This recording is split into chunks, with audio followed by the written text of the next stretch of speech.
It is a full week before Thanksgiving, but they're getting a head start on the holiday at the Blackstone Falls Elderly Housing Complex.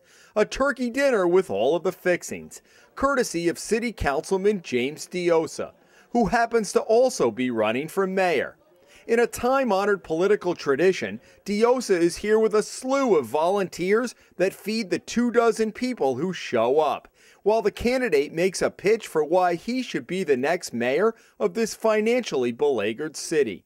While they wait for their food, volunteers ask if the residents want to sign up for absentee ballots. After all, the special election isn't until December 11th. 5 weeks after Diossa trounced 4 other candidates in a primary to replace former Mayor Charles Moreau, who was heading to federal prison on corruption charges. And in December, it's tougher to get to the polls. But the elderly vote, and the campaign knows it. There is some irony should Diossa become mayor. Moreau and his 4 allies on the city council made the first-term councilman's life miserable, freezing him out of many decisions, purposely scheduling midday meetings when Diossa had to work. In fact, Diossa has never actually been inside the mayor's office. The politics in the City Council 101 that you study about and you hear about, and then you actually get in there, there was a little bit of a divide, was there not? It's just, I since day one, I believed that I wanted to do the right thing. I like going to sleep at night with a clean conscience, so I knew that every decision making that I was going to do on the council was in the great interest of my constituents who elected me.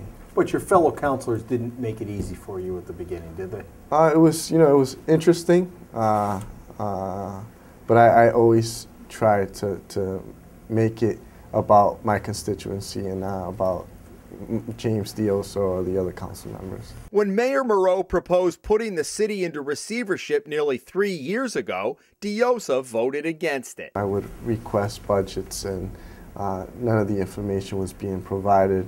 So when the question came up to vote on this going into receivership, I said no, and especially because I felt that as elected officials, we needed to be held accountable. He is 28 years old and grew up in Central Falls, winning a state soccer championship at the high school a decade ago.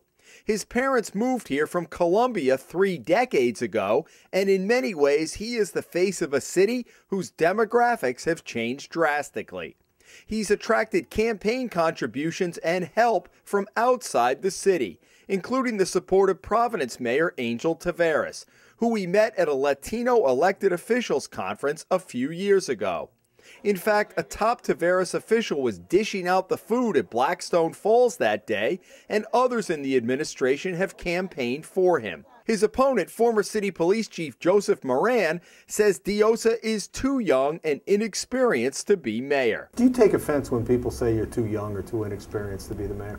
No, I've been a councilman for 3 years. I have all the energy, I have passion, I have a lot of ideas that I can bring to the table, and most importantly, like I said, I want to serve this constituency right. I want to lead the city forward, and I know I can do it. In his first race for council in 2009, Diossa picked off a popular incumbent and ally of Mayor Moreau's. I had a very grassroots campaign. I knocked on every single door in my ward. So I believe my hard work paid off. Diossa has taken a leave from his job at the College Crusade of Rhode Island to campaign full-time and has been going door to door across the city. As you go to forums, as you go to elderly high-rises, as you go door to door, what are you hearing from the people of Central Falls? People talk about the painful, past, but they have hope of a brighter future, and the messaging that I have and the ideas that I want to bring forward,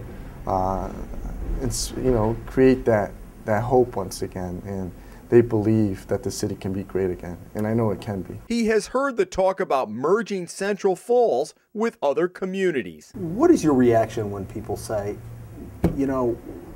just dissolve it, merge it somewhere else, It's 1 square mile. Why do we need a whole separate government for Central Falls? What is your reaction to that? I grew up in this city. I love this city. The city has done so much for my family and myself. And ultimately, I think about the 19+ thousand residents that live here, hardworking people who also have that same pride. I believe the opportunities are here. I know the city has a lot of potential. It just needs a true leader to lead the city forward. Should he become the next mayor, the president of the city council, William Benson, a staunch supporter of the former mayors, was quoted in a recent newspaper article saying, "Don't expect any help from him." I'm not helping that kid with anything. What did you think when you read that? I read it, and you know what? At the end of the day, I'm going to work with everyone.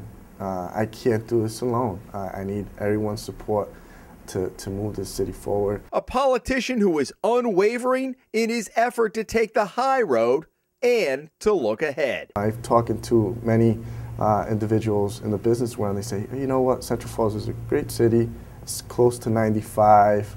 Well, we don't trust the government there. So that's important. You know, people are not going to invest in city government if they don't trust it. So that's a priority for me. In Central Falls, Jim Hummel for the Hummel Report.